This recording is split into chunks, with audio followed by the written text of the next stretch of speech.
A paz de Deus, nosso Pai, de nosso Senhor Jesus Cristo. Este é um canal de opinião, reflexões e análises bíblico. Você que não é inscrito no nosso canal, por gentileza, se inscreva no nosso canal, porque você receberá os nossos vídeos de primeira mão. A plataforma digital lhe enviará uma notificação, notificando todo vídeo que sobe na plataforma digital. Irmão, o nosso assunto aqui é um assunto muito sério, né? Quando se trata de ensinar o povo, de instruir o povo segundo as Escrituras. Os análises que fazemos aqui são análises coerentes, que se harmonizam com as Escrituras sagradas. E o nosso compromisso aqui é trazer, levar para a Irmandade, a todos aqueles que são inscritos no nosso canal e os que ouvem nossos vídeos, trazer um embasamento bíblico coerente, com profundidade, genuíno, para ampliar, o QI espiritual de cada um. Antes de entrarmos no tema do vídeo, tem um irmão que ele é parente da família Gitti, do irmão Basílio Gitti, em São Paulo, me pede para fazer um vídeo sobre se a igreja passará pela grande tribulação ou não passará. Segundo ele, é um tema que está gerando uma grande confusão na cabeça da Irmandade, Nesse sentido, nós temos 3 linhas de pensamento. Nós temos o pré-tribulacionista, o mesotribulacionista e o pós-tribulacionista. O pré entende-se que Cristo voltará antes da grande tribulação. O mesotribulacionista diz que Cristo voltará no meio da tribulação. E o pós-tribulacionista diz que Cristo voltará depois da grande tribulação. Este vídeo eu vou fazer depois, ou amanhã, ou segunda-feira. Eu farei ele trazendo um assunto coerente com as Escrituras Sagradas. O nosso tema de hoje, irmão, um tema bastante controverso. Ele vem do canal Carlos Einar. O irmão Carlos Einar é um irmão que tem um canal aí que tem mais de 1.015.000 inscritos. É um canal muito grande. Então ele gravou um vídeo no seu canal que a Trindade, ela é católica, ela é pagã. Entendeu, irmão? Então, ele mostrou alguns historiadores católicos falando que a Trindade é católica. Irmão,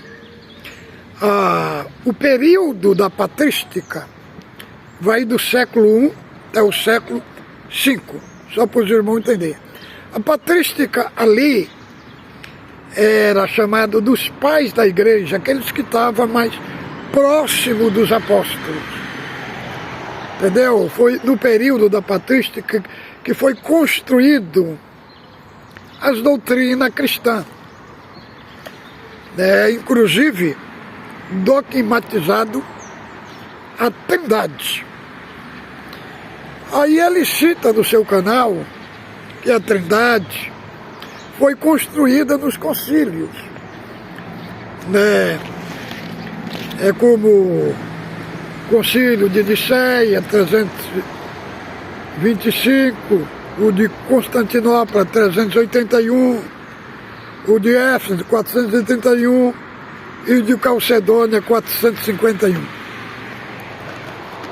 Então, irmãos, e ele diz que não tem na Bíblia, né, texto que fala, que comprova que a Trindade é cristã. Eu acho que, não sei se ele não leu, mas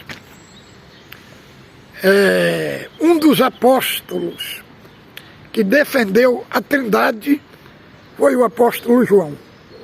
Né? Então nós vamos, antes de nós entrar lá no concílio, nos 4 concílios, né, nós vamos abordar aqui na Bíblia que o apóstolo João cria na doutrina da Trindade.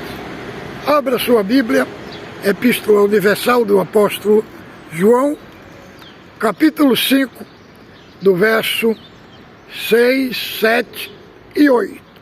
Acompanhe comigo o que é que o apóstolo João vai falar aqui, ó.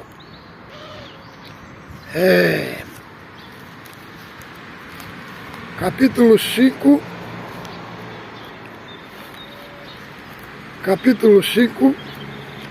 verso 6, 7 e 8.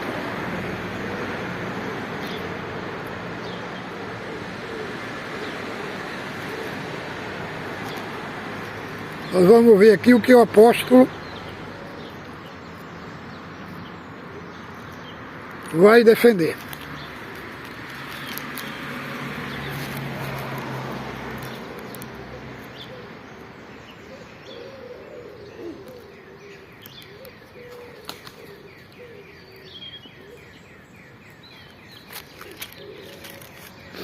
Vamos ver aqui, ó. Capítulo 5 de 1 João, a Epístola Universal, versos 6, 7 e 8. Este é aquele que veio por meio de água e de sangue. Jesus Cristo, não somente com água ou com sangue, é o Espírito. Este é aquele que veio por meio de água e sangue.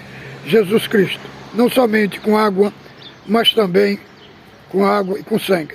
E o Espírito é o que dá testemunho, porque o Espírito é verdade. Pois há 3 que dão testemunho no céu: o Pai, a Palavra, o Espírito Santo. Os 3 são um. Aqui é o apóstolo João que está falando.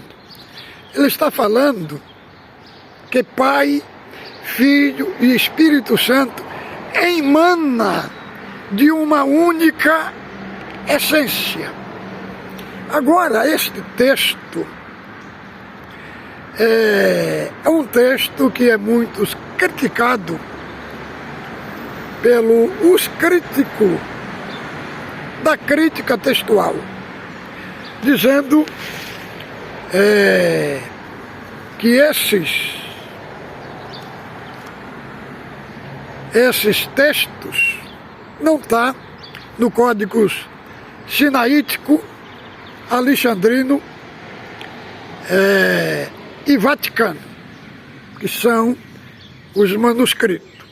Só que nós temos que entender que os textos grego, principalmente o grego do Novo Testamento, nós temos mais de 8.000 manuscritos grego e muitos manuscritos mais recentes falam que este texto da Epístola do Apóstolo João, capítulo 5, versos 6, 7 e 8, eles estão escritos nos manuscritos, nos manuscritos grego. Estão escritos, tanto que eu estou a Bíblia aqui, ARA, a Bíblia João Ferreira de Almeida, revista e corrigida, que foi, parece que, traduzida agora 2022, 2020, né? E este texto, ele está colocado aqui, né? Na Epístola Universal do Apóstolo João, capítulo 5, verso 7. Vale lembrar que antes de surgir os códices, o Codex Sinaítico, Vaticano e Alexandrino, antes desses códices existir, nós encontramos, antes dele existir, Tertuliano, lá do século II, né? Século II, III, citando este texto do apóstolo João. Então, se ele cita, é porque ele teve acesso aos textos originais, né? Porque não existiam os códices ainda.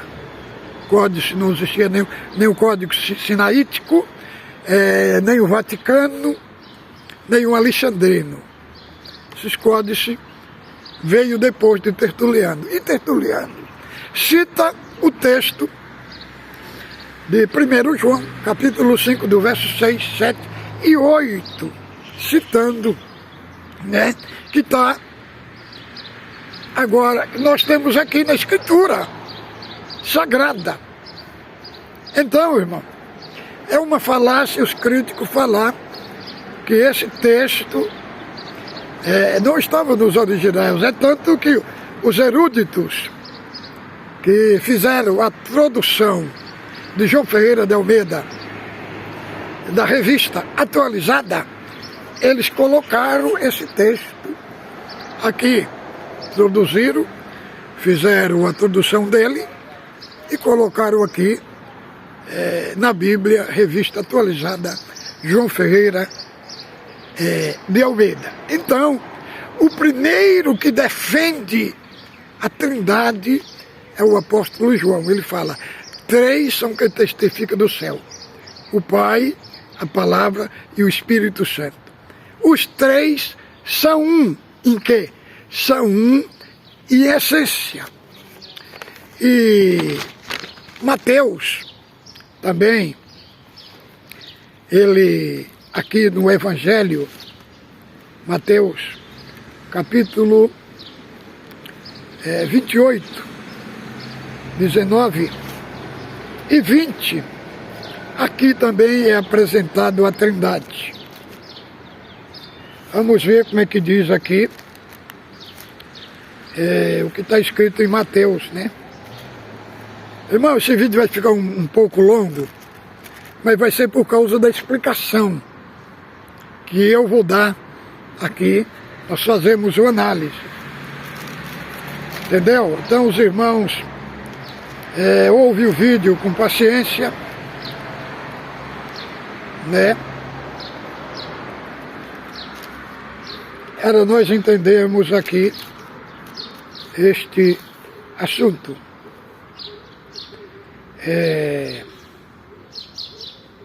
Olha aqui, 18, 19 e 20. Mateus 28, 19 e 20. Jesus, se aproximando, falou-lhe, dizendo: toda autoridade me foi dada, no céu e na terra. Ide, portanto, fazei discípulos de todas as nações, batizando-as em nome do Pai e do Filho e do Espírito Santo. Veja que aqui tem um só nome para as 3 pessoas da Trindade. Não fala batizar em nome do Pai, em nome do Filho e em nome do Espírito Santo. Não fala 3 nomes. Fala um único nome para as 3 pessoas. Por que está escrito assim? Mostrando que Deus Cristo, o Espírito Santo, emana de uma só essência, né?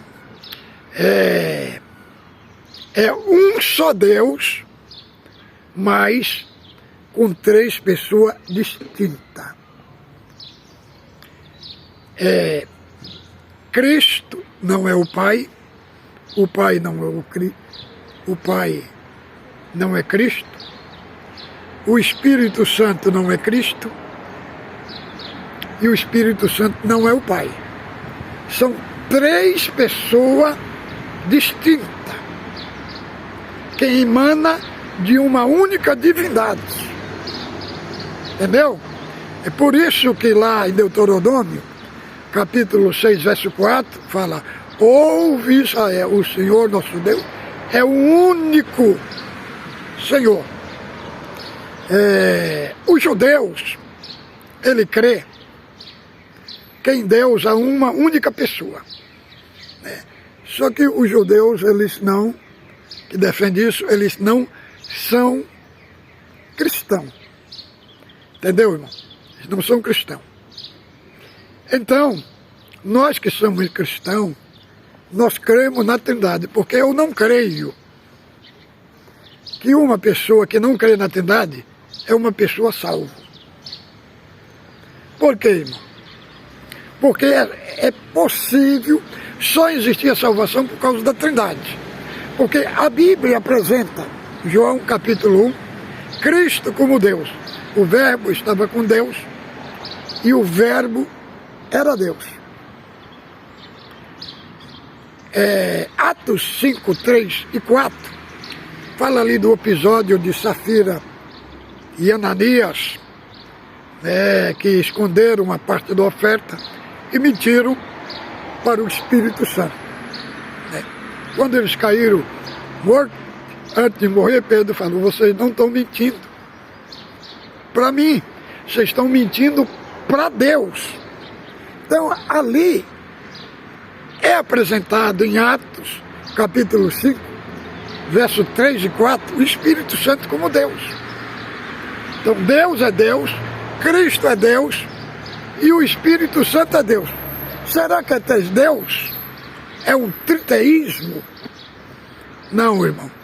Não é um triteísmo. É trindade.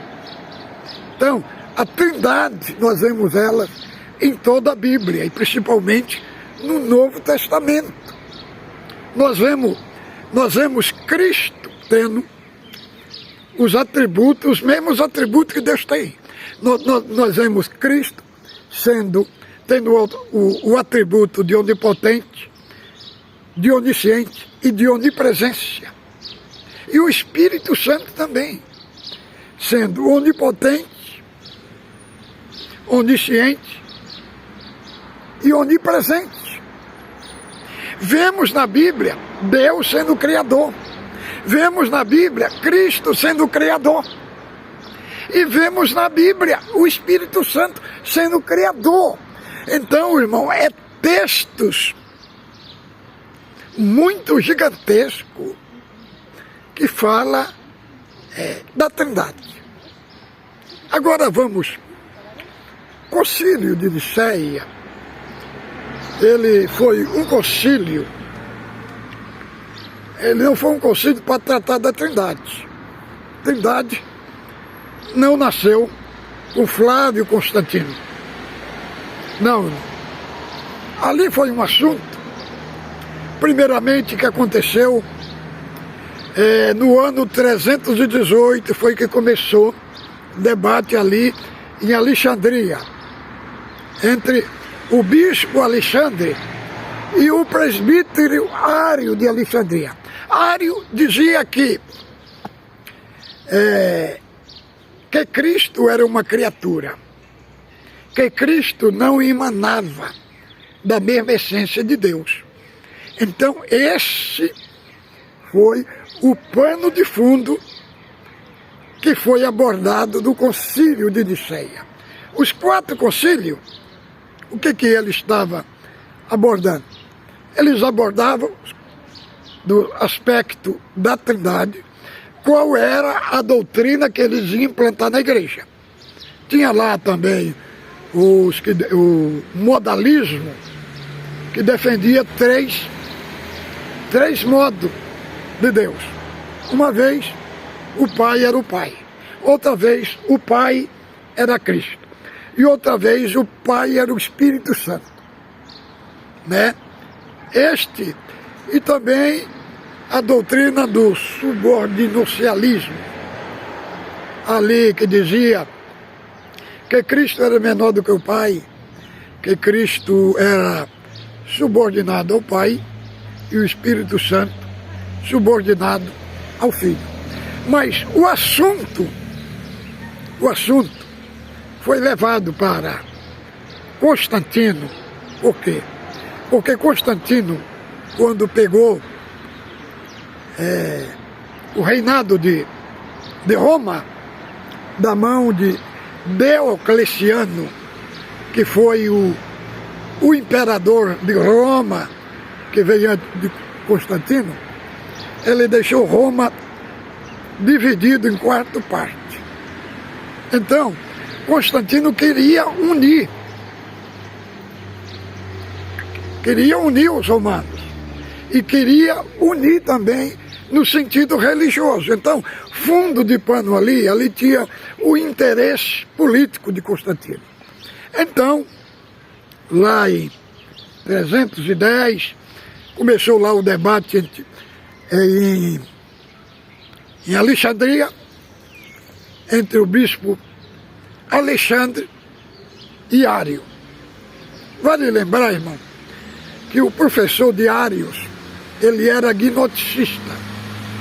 É por isso que ele defendia a tese de que Cristo não era Deus, era uma criatura.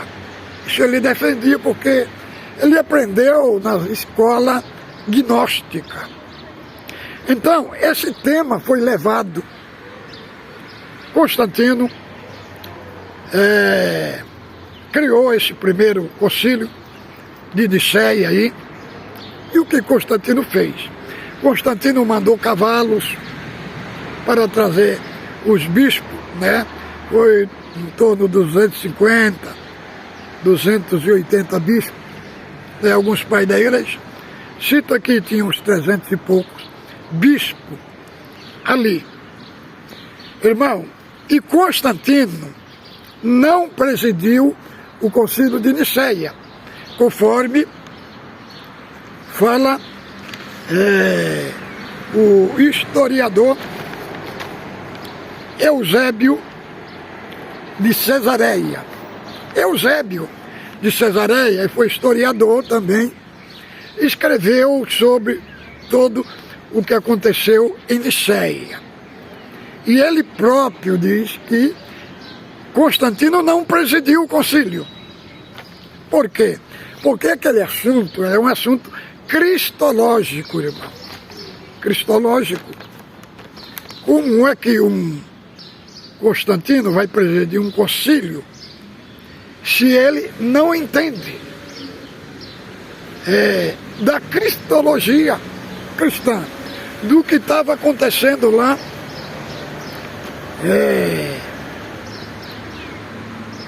em Alexandria, no Egito. Agora, antes do concílio de Nicéia, Alexandre preparou um sínodo. Um concílio é uma reunião universal, né, que reunia todos os bispos de todos os lugares. Sínodo é uma reunião local, de uma só cidade, de um só contexto ali. Então, ali houve um sínodo em Alexandria do ano 318, onde Constantino, onde Alexandre convocou 100 bispos para falar sobre a heresia de Ários, né? E ele foi reprovado daquele sínodo e foi levado o problema para Constantino. Então, foi feito ali o concílio de Nicéia. Constantino preparou todo o aparato do governo, né, que aquele sínodo durou 30 dias, irmão. Então, o próprio Estado, Constantino usou o aparato do Estado, né, o lugar e hospedaria para o bispo, comida, né, os cavalos para trazer eles. Então, foi nesse sentido que Constantino apareceu nesse cenário. Mas que Constantino ficou de um lado, um dos bispos, que entendia mais da cristologia, bora dizer um bispo exegeta, foi o que presidiu o concílio de Nicéia. E ali foi abordado unicamente sobre a pessoa de Cristo. Foi um assunto não da Trindade, da cristologia. Um assunto da cristologia. E qual era o assunto discutido? Ários dizia que Cristo tinha sido criado por Deus. Criado e não gerado. Alexandre, bispo, dizia que Cristo era gerado. Cristo emanava de Deus. Irmão, e o Carlos Reinar falou que Eusébio de Nicomédia não falou no lugar de Ares. Irmão, isso é falado por historiador Eusébio de Cesareia, que descreve todos os acontecimentos do concílio. Inclusive, fala na sua obra que não é Constantino que preside o concílio, né? E quem vai representar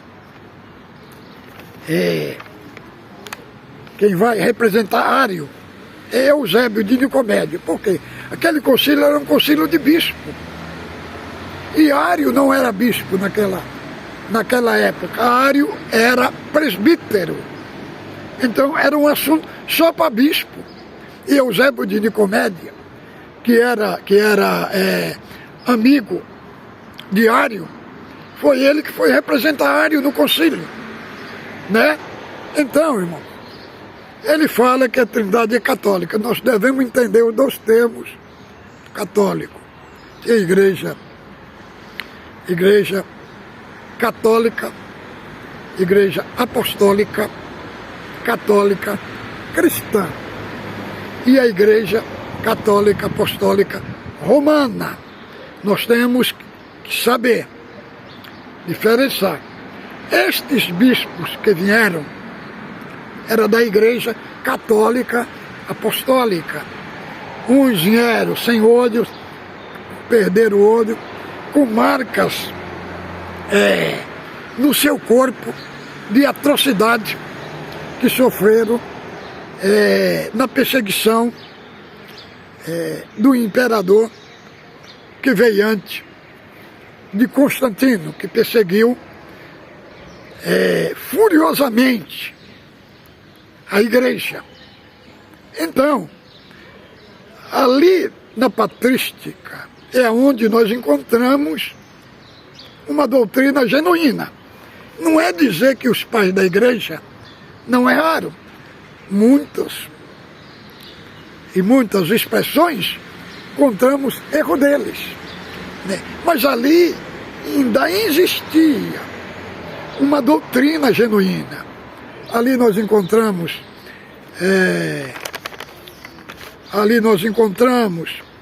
Clemente, Policarpo, Justino Marte, Irineu de Lyon, Irineu de Alexandria, Tertuliano de Cartago.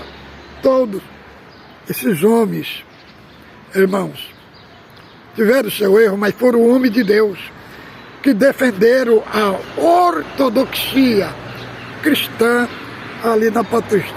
Tiveram erro? Tiveram, sim. Mas o negócio descambou mesmo. Quando a igreja saiu do trilho mesmo, foi do final do 4º século para o 5º século. Foi que a igreja paganizou. Antes, a Trindade, ela foi crida 100 anos antes do concílio de Nicéia. por Hipólito de Jerusalém, Inácio de Antioquia, falaram da Trindade, eles criam da Trindade. Agora, o Concílio de Nicéia tratou da Cristologia. Agora, depois vem o Concílio de Constantinopla, que aí entra a Trindade, que vai falar da pessoa do Espírito Santo. Se o Espírito Santo é Deus, ou se ele é uma força.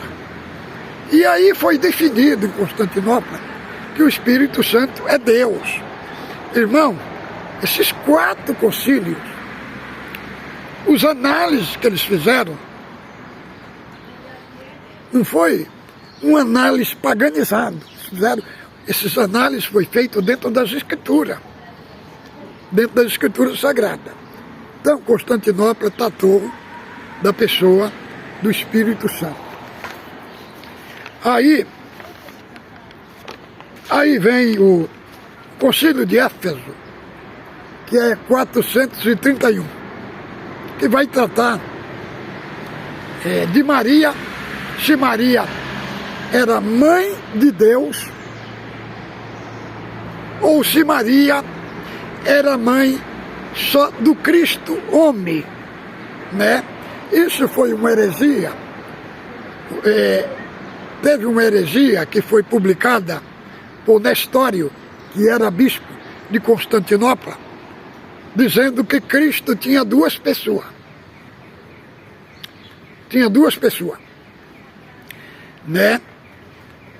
Tinha o Cristo histórico e tinha o Cristo divino. Aí ele separou, né? Separou Cristo humano do Cristo da natureza divina, né? E então, irmão, Cristo não é 2 pessoas, é 2 naturezas embutidas numa única pessoa. E aí, como não tornou ainda resolvido esse tema, né? Se Maria era mãe, resolvido sobre as 2 naturezas de Cristo, e Éfeso foi resolvido o assunto, que Maria não era só mãe do Cristo humano, era mãe do Deus homem, mãe de Deus, né? Aí vem o concílio de Calcedônia, que é o concílio que vai tratar também da natureza hipotástica de Cristo. O que significa natureza hipotástica? Significa a natureza divina, né? Unida à natureza de Cristo, humana e inseparável. Inseparável. Então, Cristo é Deus, homem. Então, essas análises, eles fizeram dentro da Escritura. E a análise da natureza hipotástica de Cristo, que foi tratado no Concílio de Calcedônia, está na epístola do apóstolo Paulo, Filipenses capítulo 2, do verso 5 ao 11, que fala que Cristo, sido em forma de Deus, não teve por usurpação ser igual a Deus, mas tomou a forma de homem. Querendo dizer, Cristo não deixou de ser Deus quando se fez homem. Não, ele apenas, irmão, ele apenas abriu mão de ser glorificado como Deus, mas ele continuava sendo Deus. Ele abriu mão da prioridade, entendeu? Mas não é dizer que ele deixou de ser Deus. É igual, por exemplo, pessoa que é dono de uma transportadora, Ele tem aquela transportadora ali, ele é o dono. Aí ele resolve um dia, veste a roupa ali dos ajudantes e vai trabalhar de chapa, descarregando os carros. Não significa que ele, se fazendo ajudante, ele deixou de ser dono. Não. De maneira, foi igual Cristo. Cristo entrou no mundo e ele tomou uma posição humana para morrer por cada um de nós. Ele tomando essa posição não significa que ele deixou de ser Deus. De maneira nenhuma. Apenas ele tomou uma posição no tempo, nascendo como todos nós nascemos, sentindo o que nós sentimos, entendeu? Tomou uma posição para poder ser o Cordeiro de Deus que tira o pecado do mundo, para poder morrer por cada um de nós. Entendeu, irmão? Então, não quer dizer que ele deixou de ser Deus. Ele é Deus. Ele é 100% Deus e 100% homem. Então, esse concílio de Calcedônia, eles fizeram análise, tudo, de quem era Cristo no Evangelho.